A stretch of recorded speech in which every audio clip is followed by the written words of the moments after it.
The words hung in the air like smoke, refusing to dissipate. It's a miracle from above, Daniel. God has blessed us. Sarah stood in the doorway of their bedroom, backlit by the hallway light, one hand pressed protectively against her still flat stomach. Her eyes glistened with tears that caught the light, making them shimmer with what she clearly hoped he'd interpret as joy. Daniel sat on the edge of their bed, his mind struggling to process what she'd just told him, pregnant. His wife was pregnant. The medical files felt like they were burning a hole through his nightstand drawer, just inches from where he sat today. 3 different specialists over the course of 6 years. The same conclusion every time, delivered with varying degrees of clinical sympathy: severe oligospermia with poor motility. The last doctor had been the most direct: Mr. Brennan, the chances of you conceiving naturally are less than 1%. It would take a miracle. And here was Sarah, offering him exactly that. "I know what you're thinking," she said, moving closer, her voice soft and tremulous. "I know what the doctors said. But Daniel, I've been praying so hard. Every night, I've asked God to give us a child. And He answered. He really answered." She knelt before him, taking his hands in hers. They were warm, slightly trembling. Her face was radiant in a way he hadn't seen in years, not since they'd first started trying, back when hope still came easily. "I took 3 tests. All positive. I have an appointment with Dr. Morrison next week to confirm, but Daniel, we're going to be parents." He should have felt something. Joy, confusion, suspicion, anything. Instead, there was just a hollow numbness spreading through his chest. He managed to pull his lips into what he hoped looked like a smile. That's incredible, Sarah. I don't know what to say." "Say you're happy," she whispered, squeezing his hands. "Say you believe in miracles too." "I'm happy," he heard himself say. The words felt foreign in his mouth, like he was reading lines from a script he'd never rehearsed. "Of course I'm happy." Sarah threw her arms around him, and he held her, breathing in the familiar scent of her lavender shampoo. Over her shoulder, he could see their wedding photo on the dresser. 7 years ago, he'd stood at that altar and promised to love her through everything. He'd meant it then. He'd believed in forever now. As she pulled back and smiled at him through tears of apparent joy, all he could think about were the numbers. Less than 1%. The words of every specialist echoing in his mind.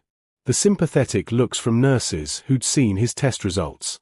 The final recommendation: consider IVF, consider adoption, consider accepting that biological children might not be possible. "We should celebrate," Sarah said, wiping at her eyes. "Maybe go to Martinelli's tomorrow night? I know it's expensive, but this is special. This is our miracle." "Sure," Daniel said. "Martinelli's sounds perfect." She kissed his forehead and stood, practically glowing. "I'm going to call my mother. She's been praying for this too. Oh, Daniel, she's going to be so happy to finally be a grandmother." As she left the room, phone already in hand, Daniel sat motionless on the bed.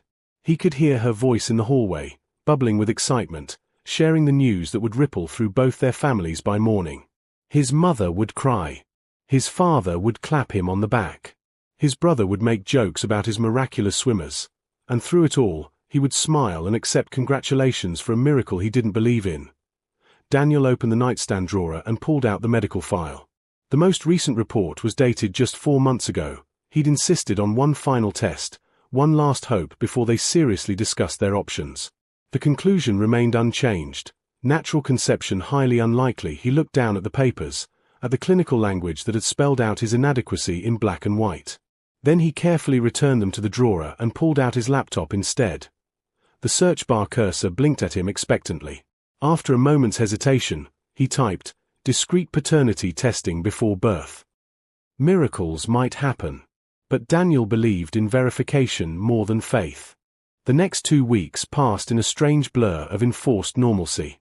Sarah floated through the house on a cloud of maternal anticipation, sharing pregnancy tips she'd gleaned from websites, talking about nursery colors, debating names they hadn't agreed she could use yet.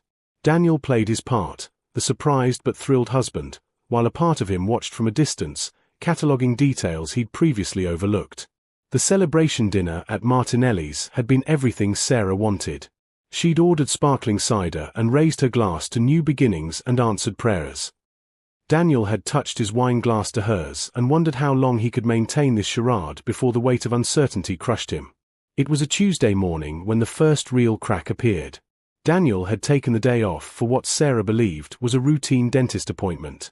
Instead, he sat in Dr. Reeves' office, a private clinic 40 minutes outside the city that specialized in discreet paternity services. The doctor, a woman in her 50s with kind eyes and a no-nonsense demeanor, had explained the process with professional sympathy.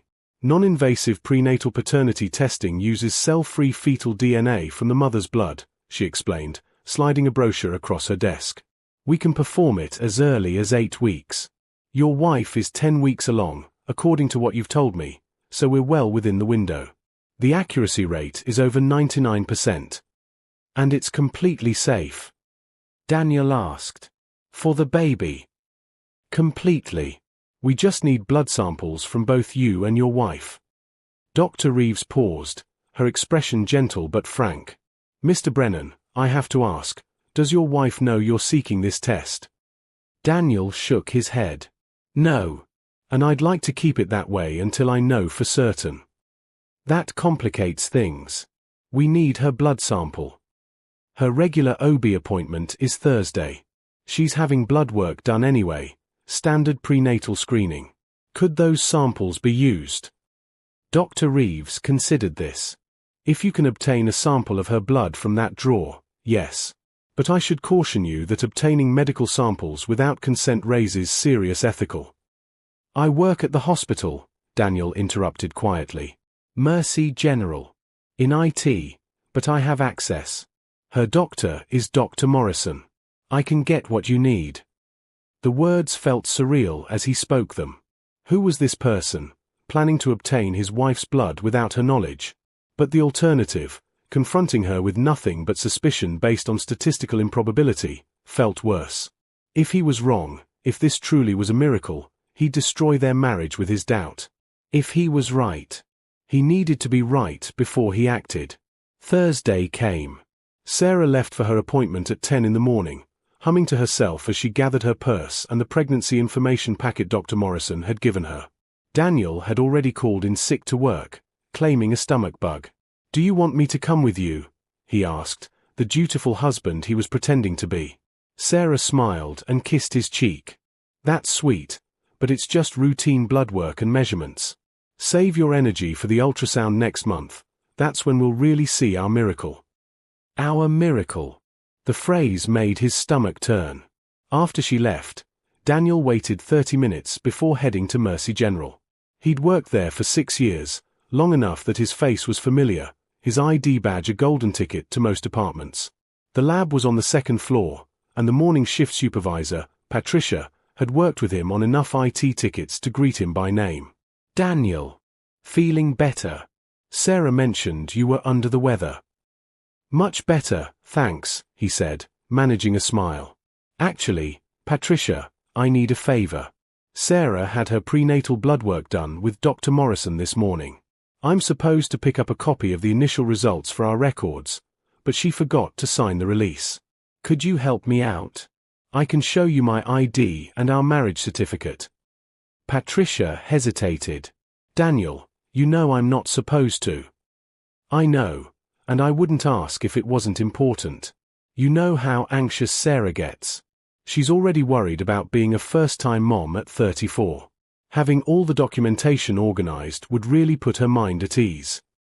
It was a gamble, banking on Patricia's fondness for both of them and the general chaos of hospital bureaucracy. He held his breath. All right, Patricia finally said with a sigh. But just this once, and only because I know you too. What's her patient ID?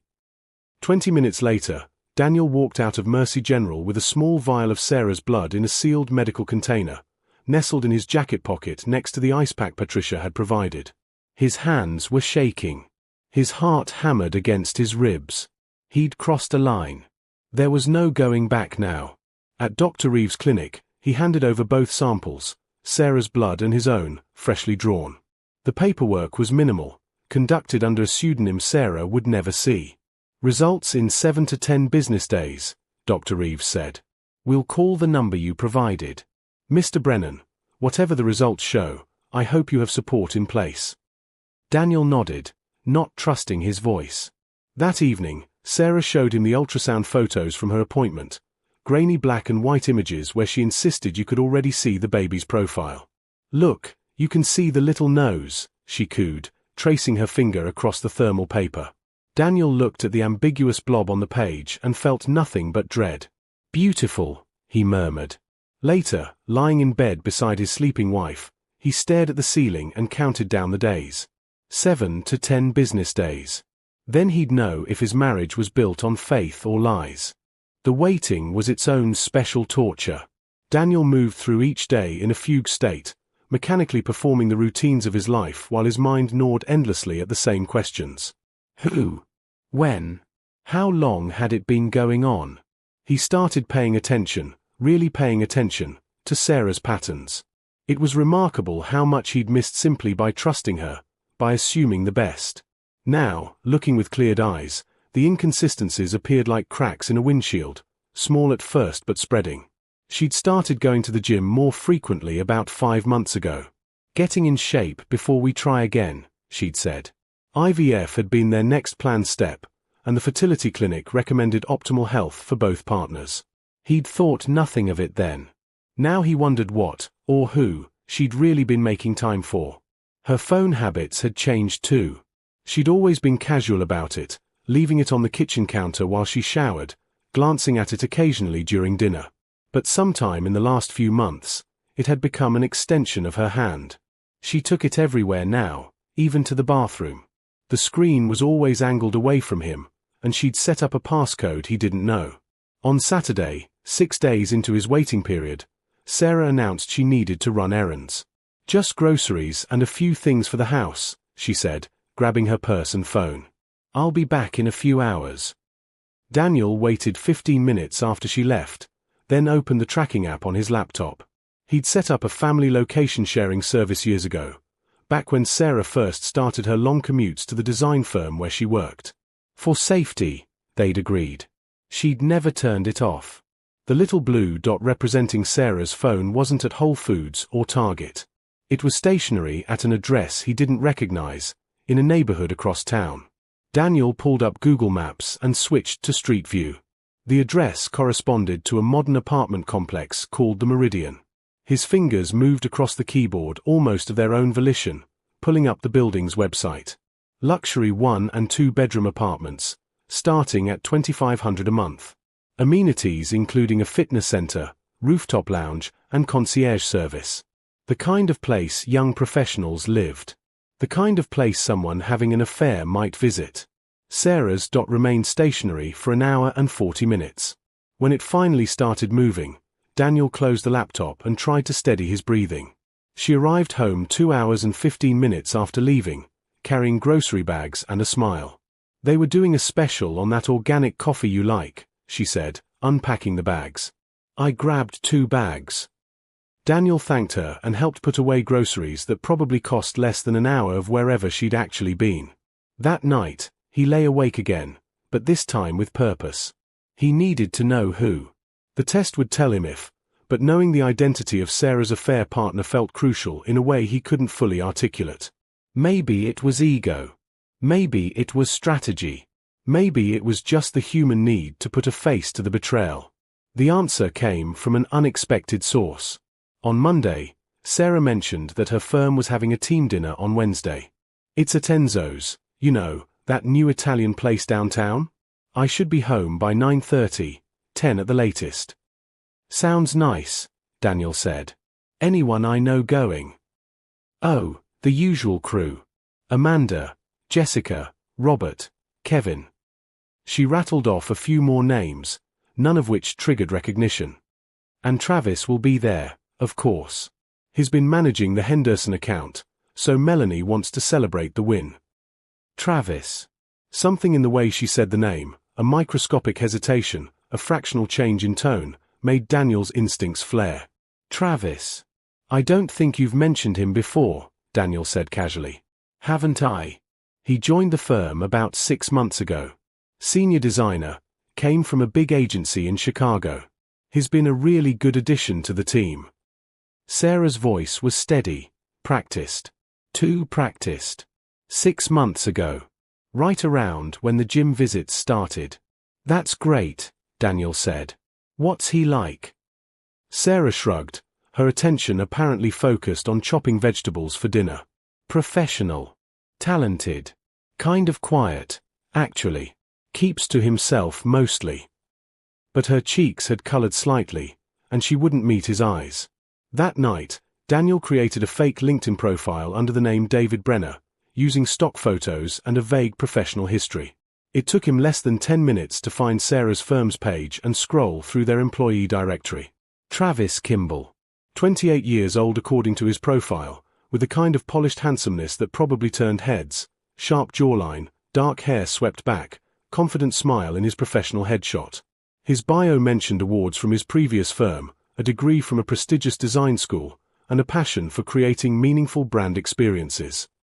Daniel stared at the photo for a long time, memorizing the features. This was speculation, he reminded himself. Circumstantial evidence at best. But the timeline fit. The age fit. And that hesitation in Sarah's voice when she'd said his name. On Wednesday evening, Daniel told Sarah he had a late meeting. Instead, he drove to Enzo's and parked across the street with a clear view of the entrance. Sarah's firm had reserved the private dining room, visible through large windows on the second floor. At 7:45, he watched them arrive in clusters. He recognized Sarah immediately in her navy dress, the one she'd agonized over that morning. "Does this make me look pregnant yet?" she'd asked, turning in front of their bedroom mirror. He'd assured her she looked beautiful, which was true. The lie was that he cared who she wanted to look beautiful for. Travis Kimball arrived 10 minutes later, and Daniel felt his chest constrict. The man looked exactly like his photo, though the professional headshot hadn't captured the easy confidence in his stride or the way he scanned the street before entering. Careful, alert, the habit of someone who kept secrets. Through the windows, Daniel watched the dinner progress. Normal office interaction, from what he could see. Sarah sat between two women, Travis at the opposite end of the table. They didn't appear to interact beyond general group conversation. But at 9:15, Sarah's phone buzzed. Daniel saw her glance at it, then excuse herself from the table. She headed toward the restrooms, phone in hand. 3 minutes later, Travis stood and left the table as well, heading in the same direction.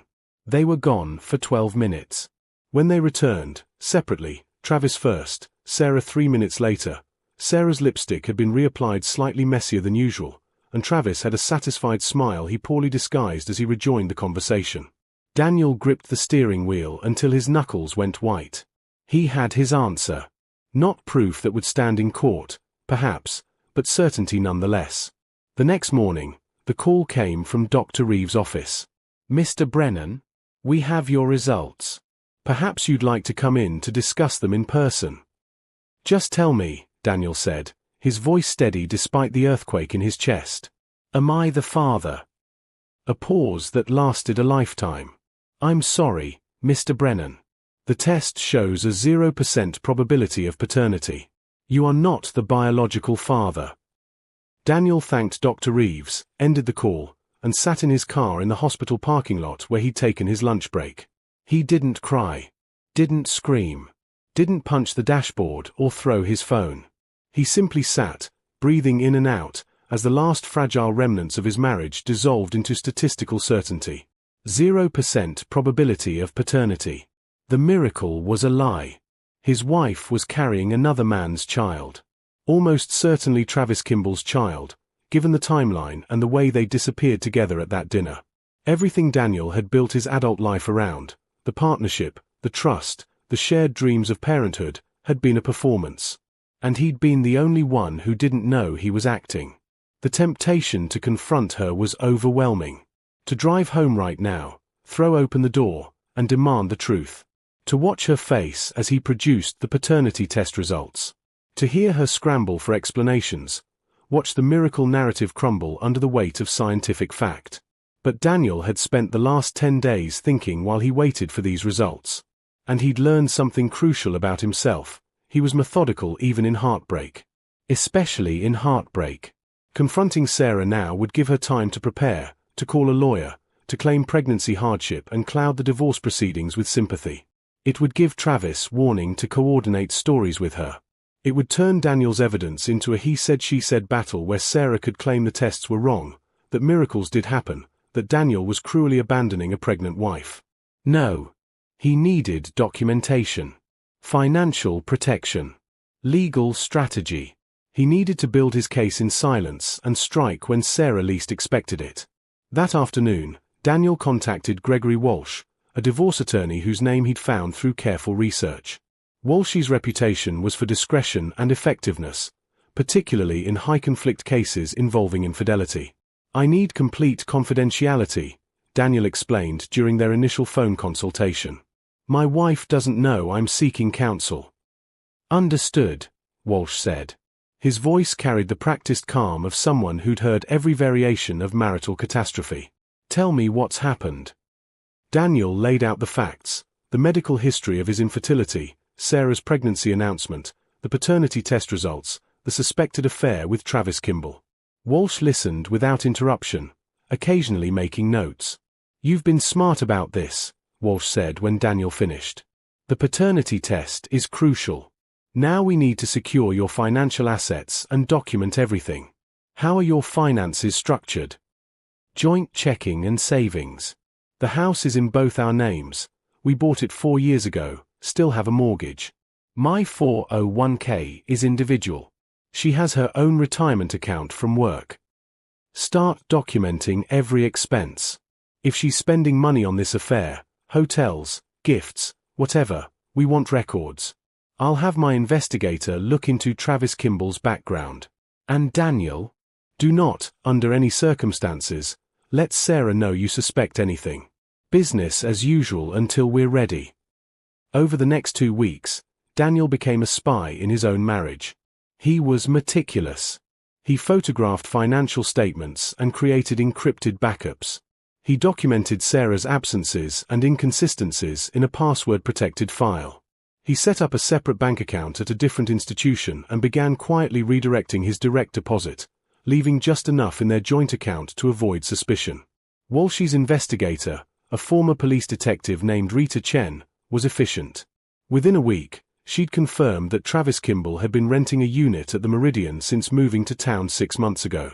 Phone records, obtained through legal means Daniel didn't ask about, showed frequent communication between Sarah's cell number and Travis's, with a notable spike around the time of conception. "He's 28, never married, no children," Rita reported during a meeting at Walsh's office. "Clean background check. Makes about $90,000 a year at the design firm, decent money for his age. The apartment rent suggests he's living at or slightly beyond his means. No obvious red flags beyond the affair itself." "Do they meet regularly?" Daniel asked. Rita pulled out a surveillance log. Based on the tracking data from Mrs. Brennan's phone and physical surveillance over the past week, yes. Tuesday and Thursday afternoons, typically between 2 and 4:30. "She tells you she's at the gym." Daniel nodded, his throat tight. "Classic pattern," Rita said, not unkindly. "The good news is, this makes your case straightforward. Clear evidence of infidelity, paternity test excluding you as the father, documented pattern of deception. In this state, that gives you considerable leverage in divorce proceedings." "I don't want leverage," Daniel said quietly. "I want out. Cleanly, quickly, with what's mine." Walsh leaned forward. "Daniel, I understand you're hurt. But this is exactly when you need to think strategically. Your wife committed adultery and is attempting to pass off another man's child as yours. The court will view that as fraud. You're entitled to." "I'm entitled to my dignity," Daniel interrupted. "I want the house. I'll buy out her half at current valuation. I want my retirement accounts untouched. She can keep hers, her car, whatever personal items. I'll pay for the divorce costs. But I want it done fast, and I want it clear in the settlement that I have zero financial or legal obligation to that child." Walsh studied him for a long moment. "You're being more than fair. Some would say too fair." I'm not interested in revenge, Daniel said. I'm interested in freedom. That night, he came home to find Sarah on the couch, watching a home renovation show and absently rubbing her belly. She was 14 weeks along now, starting to show. The sight of her hand on that small bump, Travis Kimball's child, growing inside his wife, made Daniel feel physically ill. "Hey," she said, smiling up at him. "How was work?" "Fine. Long day." He set down his briefcase and loosened his tie, the picture of a tired husband. "How are you feeling?" "Good. The morning sickness is finally letting up. I actually kept down a full breakfast today." She patted the couch beside her. "Come sit. I want to show you something." Daniel sat, maintaining the careful distance of someone exhausted, not suspicious. Sarah pulled up an app on her phone. "It's a pregnancy tracker. Look, it says the baby is the size of a lemon now. And we can start finding out the sex soon if we want. Do you want to know? Or should we wait for a surprise?" She was looking at him with such apparent openness, such guileless excitement. If he hadn't known better, he would have believed every word. The performance was that good. "What do you think?" he asked, deflecting. "I kind of want to know," she admitted. "I know some people love surprises, but I'm a planner. I want to decorate the nursery appropriately, pick out clothes, all of that." "The nursery? In their house? For another man's child?" "Then we'll find out," Daniel said, his voice steady. "Whatever makes you happy." Sarah leaned against him, resting her head on his shoulder. "Thank you for being so wonderful about all this. I know it was a shock. It was a shock for me too. But we're going to be such good parents, Daniel. I can feel it." He put his arm around her because that's what the old Daniel would have done. The one who'd believed in miracles and trusted his wife. The one who'd died the moment Dr. Reeves said 0% probability. "I'm sure we will be," he lied. 2 days later, Walsh called with news. "The divorce papers are ready. Given the evidence, I'm confident we can expedite this. How do you want to proceed with service?" Daniel had given this considerable thought. "I want to do it cleanly. I'll tell her I want a divorce first, give her a chance to come clean. Then I'll have her served formally. I want it documented that I gave her an opportunity to be honest." "That's generous," Walsh said. "And strategically sound. When are you planning this conversation?" Daniel looked at his calendar. Sarah had a doctor's appointment scheduled for the following Tuesday, the big anatomy scan where they'd learn the baby's sex. She was excited about it, had been talking about it all week. "Next Wednesday," Daniel said. "The day after her anatomy scan. Let her have that last moment of thinking everything is fine." It was perhaps a small cruelty, but it was also the final act of kindness he owed the woman he'd loved, one last happy memory before her carefully constructed lie collapsed. The anatomy scan took place on a Tuesday afternoon at 3 p.m. Sarah had asked Daniel to come, and he'd agreed, playing his role one final time. They sat together in Dr. Morrison's office, holding hands while the ultrasound technician moved the probe across Sarah's gel-covered belly. "There's the heart," the technician said, pointing to a flickering spot on the screen. "Nice strong heartbeat. And the spine, everything looks good developmentally. Can you tell what we're having?" Sarah asked, squeezing Daniel's hand.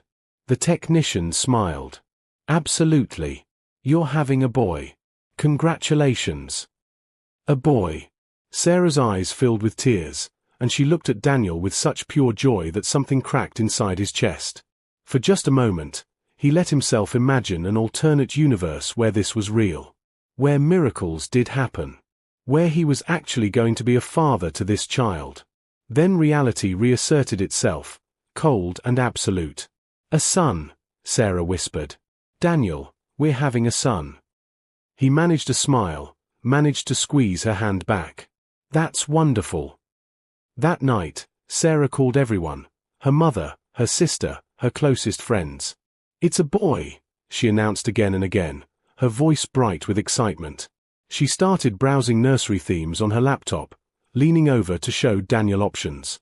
"What do you think, woodland creatures or sailboats?" Whatever you like, he said. She looked at him, a small frown creasing her forehead. Are you okay? You've been quiet since the appointment. Just processing, Daniel said. It's a lot to take in. Sarah kissed his cheek. I know. But it's a good lot, right? The best lot. Sure, he said. Wednesday arrived with unusual sunshine for late autumn. Daniel had taken the day off work, telling Sarah he had a personal project to handle. He waited until she left for her office at 8:30 a.m., then spent the next 2 hours preparing.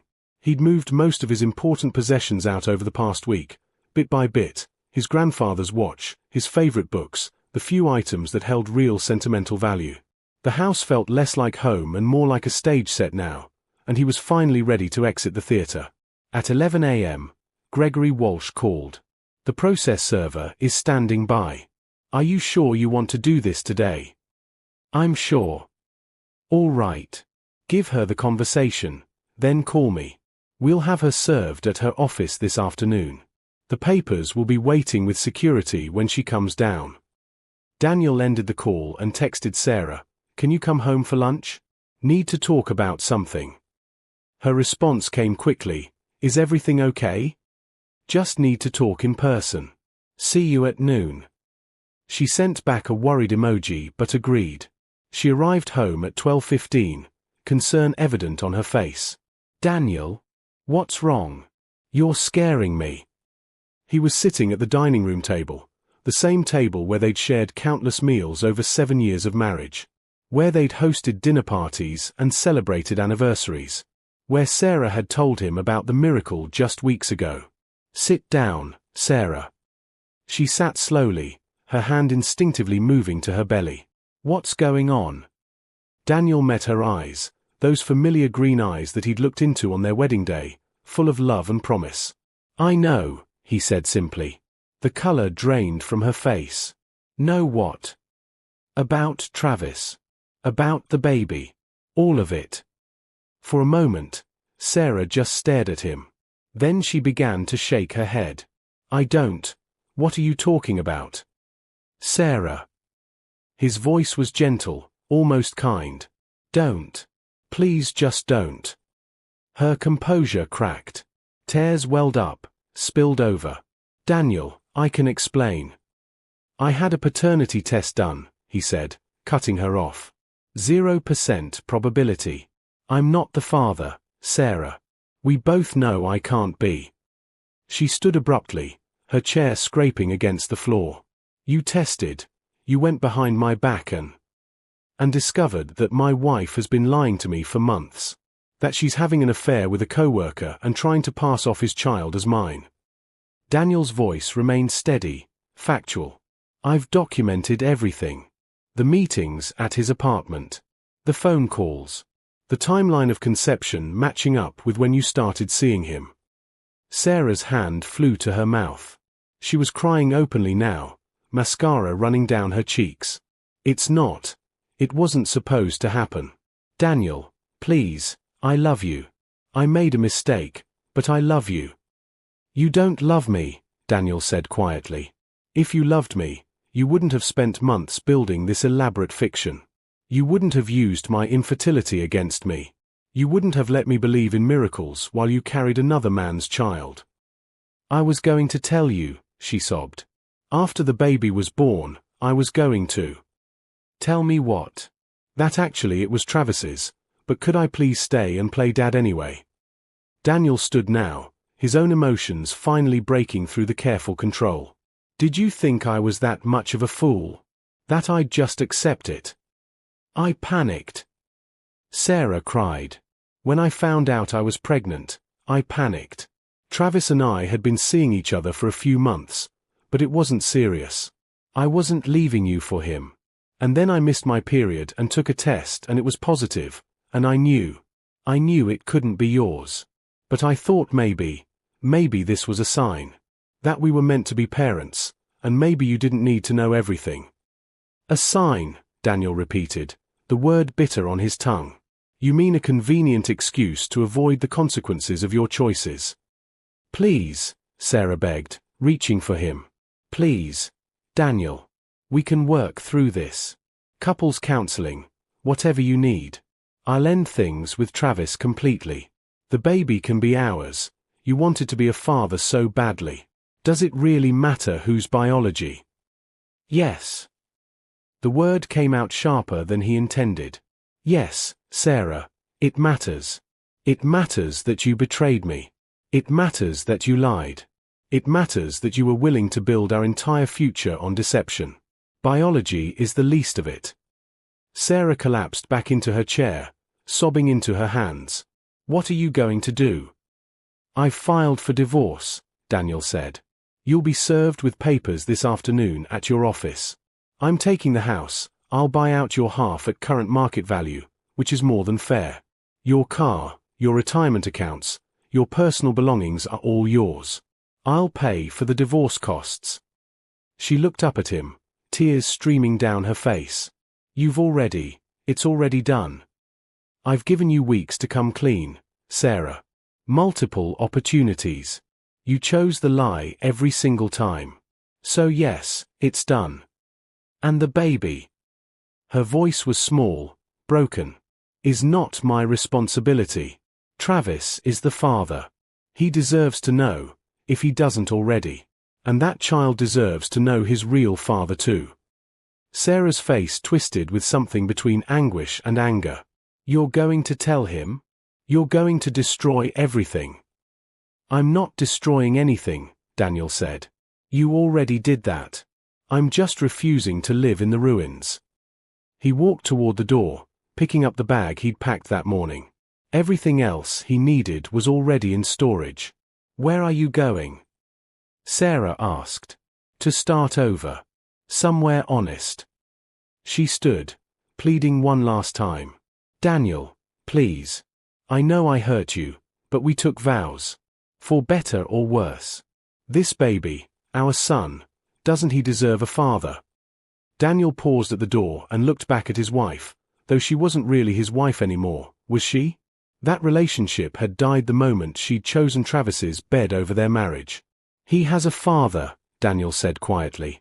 He just doesn't know it yet. And Sarah, that's on you to fix, not me. Tell Travis the truth. Give your son a chance at an honest life, even if you couldn't give me one.